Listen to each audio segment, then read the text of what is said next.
বিসমিল্লাহির রহমানির রহিম। আসসালামু আলাইকুম। আজকে আমি দুন্দল দিয়ে চিংড়ি মাছ দিয়ে রান্না করব। বাই দা ওয়ে, আমি মাহমুদা খানম, মাহমুদা রান থেকে সবাইকে স্বাগতম। রান্নার জন্য চুলায় হাঁড়ি বসিয়ে দিয়েছি সয়াবিন তেল, দিয়ে দিচ্ছি আস্তা জিরা,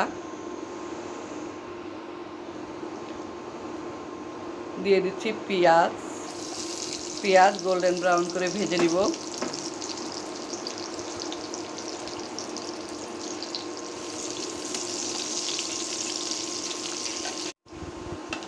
পেঁয়াজ ভেজে নিলাম। পেঁয়াজ সাইড করে রেখে চিংড়ি মাছগুলো দিয়ে দিচ্ছি।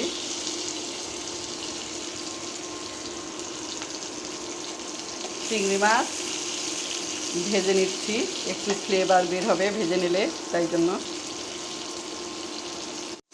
দিয়ে দিচ্ছি জিরা আর পেঁয়াজ পাটায় বেটে নিয়েছি, দিয়ে দিলাম।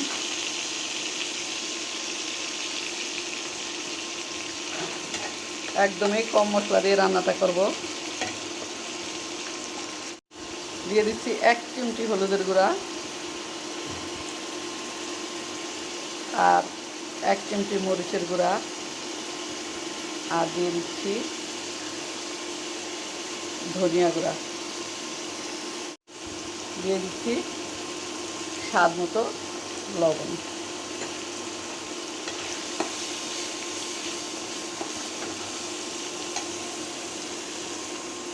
কষানোর জন্য দিয়ে দিচ্ছি সামান্য একটু পানি।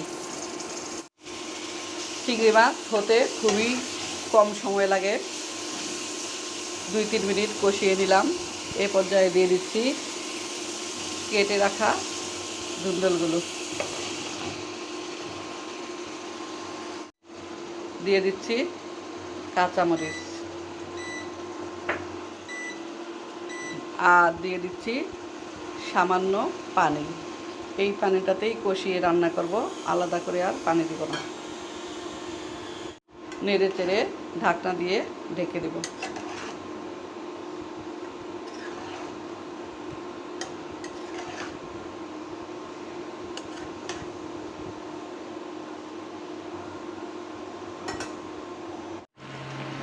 কম মশলা দিয়ে একটু ঝোল ঝোল করে দুন্দল রান্না প্রায় হয়ে গিয়েছে। গরমের জন্য এই ধরনের সবজি শরীরের জন্য খুবই উপকার। সবশেষে দিয়ে দিচ্ছি ধনিয়া পাতা।